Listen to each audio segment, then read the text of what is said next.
Baik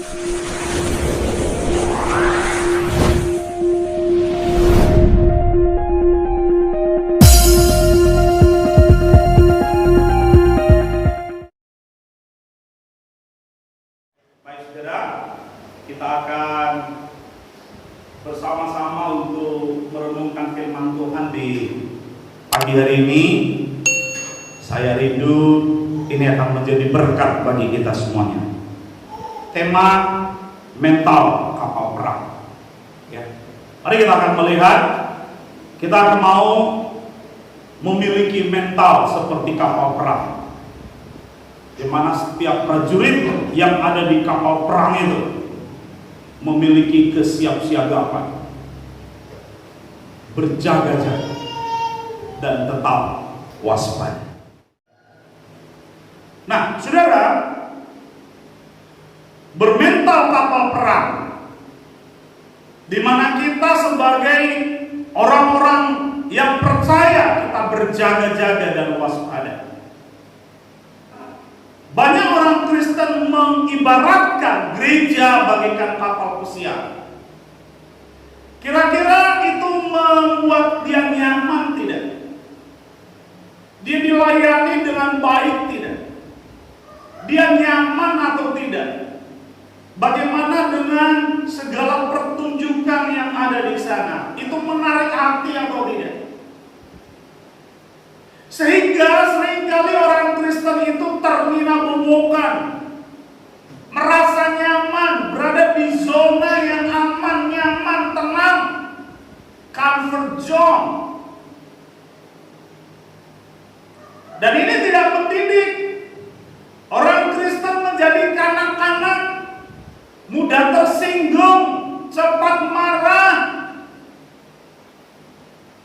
tidak sesuai dengan apa yang diinginkan, ngambek. Harusnya saudara, kita tidak seperti penumpang kapal pesiar, tapi harusnya kita seperti awak kapal perang, di mana kita memiliki kesiapsiagaan, kita terlatih, kita menjadi prajurit-prajurit tangguh, kita menjadi orang-orang Kristen yang kuat, yang memiliki semangat. Kita persiapkan diri kita. Firman Tuhan ini saudara, 1 Petrus 5 ayat 8. Yuk kita baca sama-sama. 2, 3 ya. Sadarlah dan berjaga-jagalah, lawan musuh iblis berjalan keliling sama seperti singa yang mengaum-ngaum dan mencari orang yang dapat ditelannya. Saudara, betapa kita harus sadar dan berjaga-jaga. Kenapa? Karena kita punya musuh, karena kita punya lawan yang tangguh, yang kuat, yang sudah berpengalaman.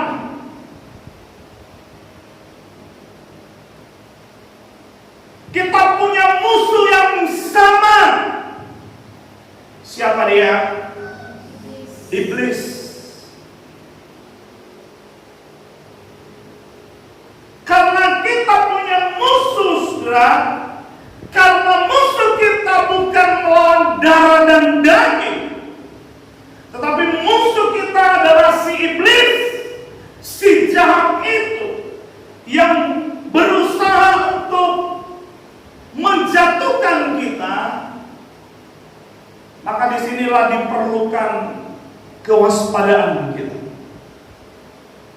Itu sebabnya kita harus seperti di kapal perang, bukan seperti di kapal pesiar yang menyenangkan, ya, yang mengasihkan, yang menghibur, tetapi kita harus seperti awak kapal perang.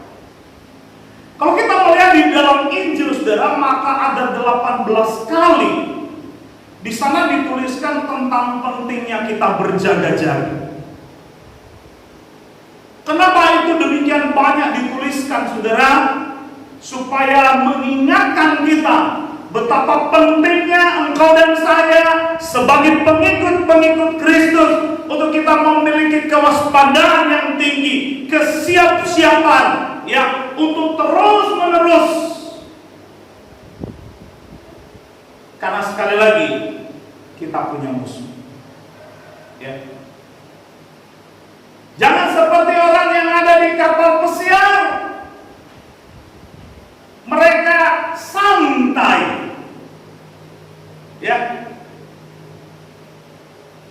Mereka tidak berjaga-jaga, mereka tidak siap sedia, mereka tidak waspada. Mereka menikmati indahnya dan semua fasilitas yang ada di dalam kapal pesiar. Nah, saudara, pertanyaannya, mengapa kita harus waspada? Mengapa kita harus berjaga terus-menerus seperti dalam kapal perang? Kenapa? Bukankah lebih enak, bukankah lebih baik kalau kita menikmati hidup ini? Kalau kita menikmati indahnya kehidupan ini? Kenapa kita harus seperti prajurit yang berjaga-jaga? Kenapa kita harus seperti prajurit yang tetap siap sedia? Nah, ini yang perlu mau saya sampaikan kepada kita, saudara. Kenapa? Karena ada banyak serangan iblis yang akan diarahkan kepada engkau dan saya. Akan bertubi-tubi serangan, akan silih berganti, akan bermacam-macam, akan ada berbagai jenis dan cara dia menyerang kita untuk memperdaya kita. Tanpa sadar banyak orang Kristen jatuh. Tanpa sadar ada banyak orang Kristen yang kemudian menyimpang dari kebenaran. Kenapa? Karena tidak waspada, karena tidak berjaga-jaga, karena tidak siap sedia. Tapi pagi ini, saudara, saya rindu kita berjaga-jaga. Amin. Saya rindu kita memiliki kewaspadaan yang tinggi. Ya, mari kita seperti prajurit dalam kapal perang. Mereka siap sedia. Mereka tidak terlena. Mereka tetap. Beberapa alasan, saudara, mengapa engkau dan saya harus waspada. Yang pertama, karena di sekeliling kita akan ada banyak pengajaran sesat. Ya.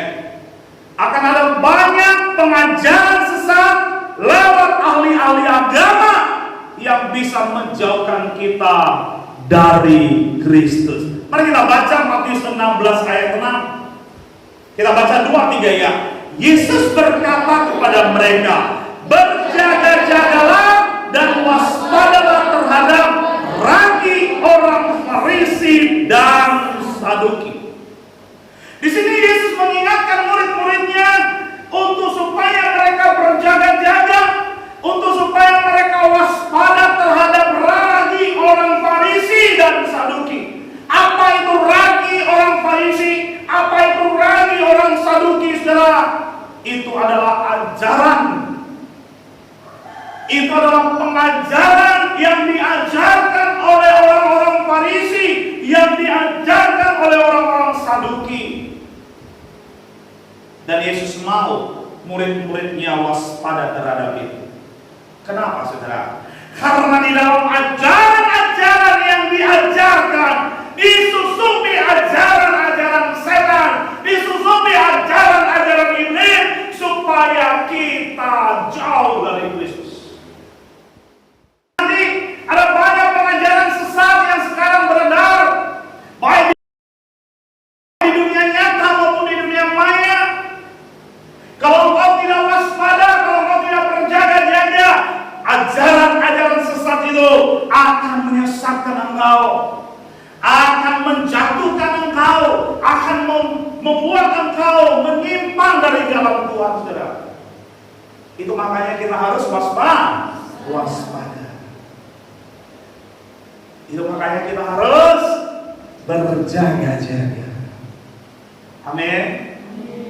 Ya, harus berjaga-jaga, saudara. Di akhir zaman ini iblis akan bekerja lipat kali ganda. Dia akan lembur, ya. Iblis tidak akan berdiam diri, saudara. Dia akan terus cari cara dengan cara-cara yang jitu. Dia tidak akan datang dengan menakutkan terus, enggak. Tetapi dengan cara-cara yang halus, dengan cara-cara yang sepertinya religi, sepertinya rohani, tapi sebenarnya dia menyesatkan kita. Melalui guru-guru palsu, melalui pengajar-pengajar sesat, dia akan berusaha menyesatkan pengikut-pengikut Yesus. Saudara perlu waspada. Matius 7 ayat 15, kita baca sama-sama. Waspadalah terhadap nabi-nabi palsu yang datang kepadamu dengan menyamar seperti domba, tetapi sesungguhnya mereka adalah serigala yang buas.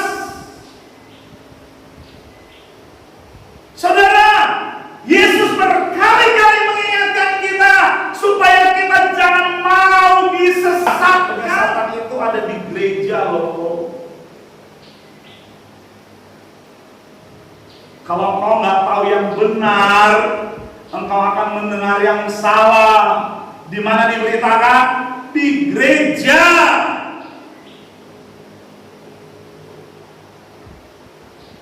Di gereja. Itu sebabnya saya mau berkata, saudara harus belajar kebenaran. Saudara harus belajar dengan sungguh-sungguh firman Tuhan, supaya saudara tahu yang benar itu yang mana. Kalau kita tidak pernah mengetahui apa yang benar, maka yang salah pun kita akan bilang benar. Itu sebabnya saudara harus belajar. Kenapa? Karena pengajar-pengajar sesat, karena nabi-nabi palsu itu ada di mana? Ada di rumah Tuhan. Tadi Yesus mengingatkan supaya mereka waspada terhadap ragi orang Farisi, supaya mereka waspada terhadap ragi orang Saduki. Pertanyaan saya, di mana orang Farisi mengajar? Di mana orang Saduki mengajar? Bukankah mereka ada di rumah Tuhan? Ya, saudara, sekarang ini saya mau katakan bahwa banyak orang Kristen tidak lagi peka, hanya amin-amin saja. Apapun yang dibilang amin, apapun yang dibilang amin.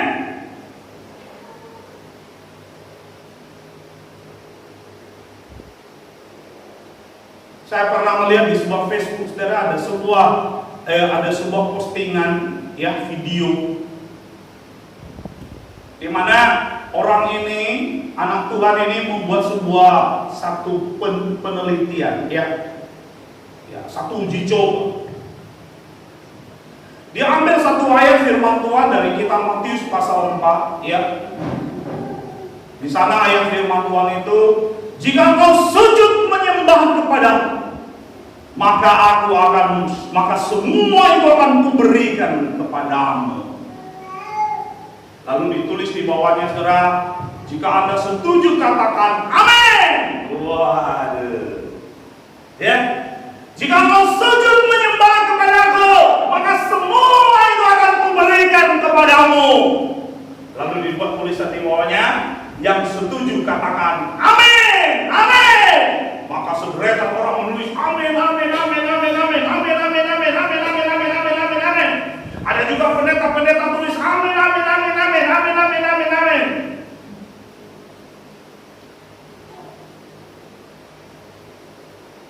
Itu kenapa terjadi?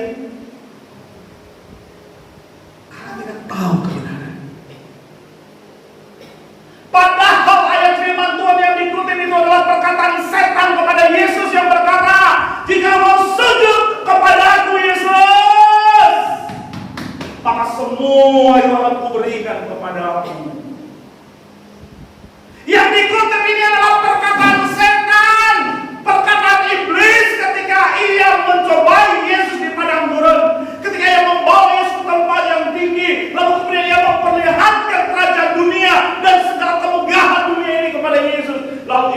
berkata, semua itu akan kuberikan kepadamu kalau kau sujud menyembah.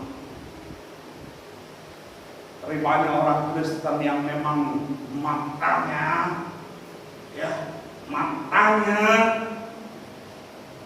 lalu kuat untuk duniawi, maka nggak pikir-pikir, langsung tulis amin, amin, amin, amin, amin. Hati-hati. Satu kali saya ikut sebuah ibadah di sebuah gereja di Kota Malang, Jawa Timur, saudara, beberapa tahun yang lalu. Dan pembicara itu adalah orang Malaysia.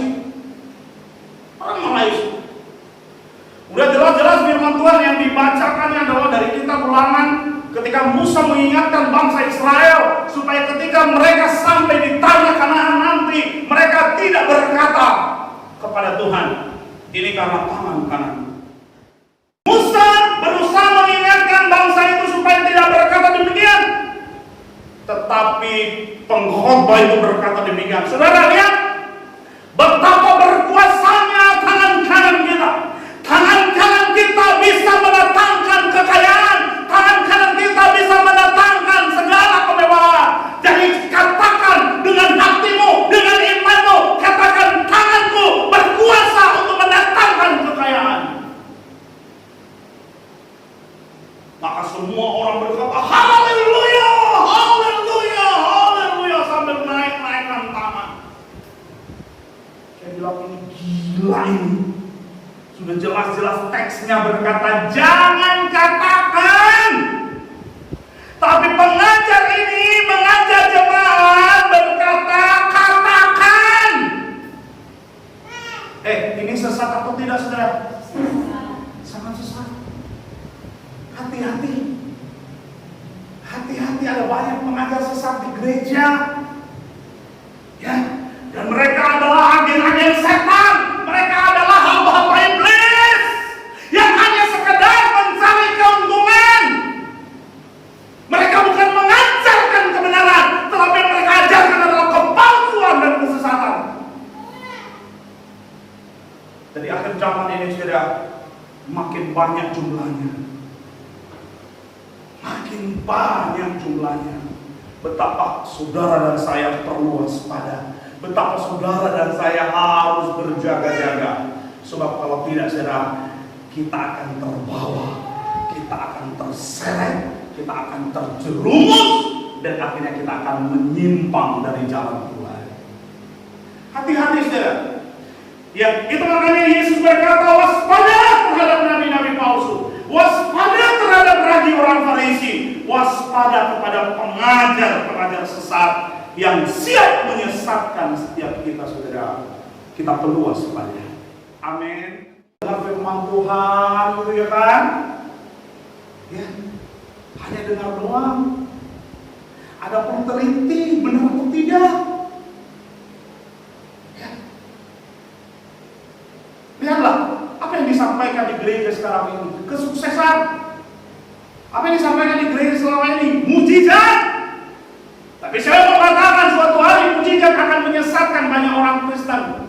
Karena tiba waktunya nabi palsu itu bersama dengan antikristus itu ketika datang, dia akan melakukan mujizat-mujizat hebat. Dia akan bertanding dengan hamba-hamba Tuhan, dan hamba-hamba Tuhan tidak akan bisa melakukan mujizat. Tapi pada waktu itu, saudara, nabi-nabi palsu dan juga antikristus itu akan melakukan mujizat, dan mereka yang selama ini terinspirasi dengan mujizat akan menyembah binatang itu.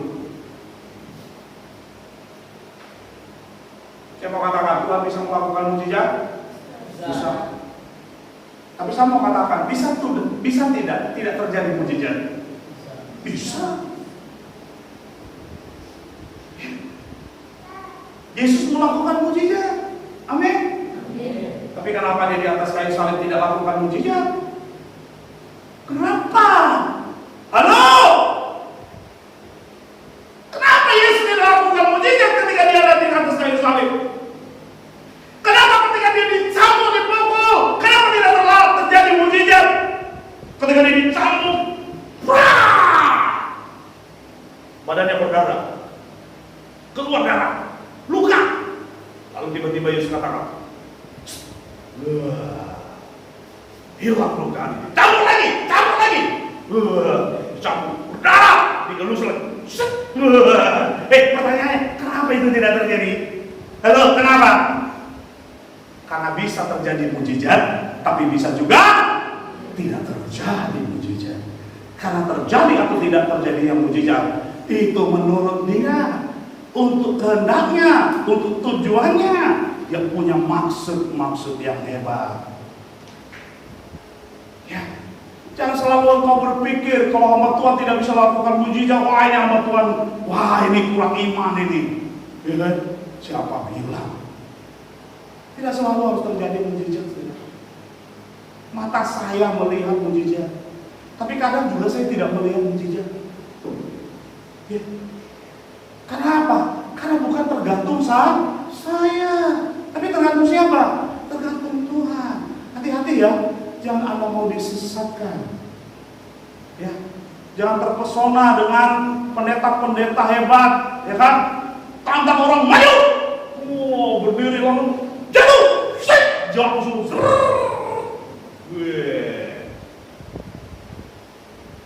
jatuh semua, baru maju. Hati-hati, bisa jadi sihir, saudara.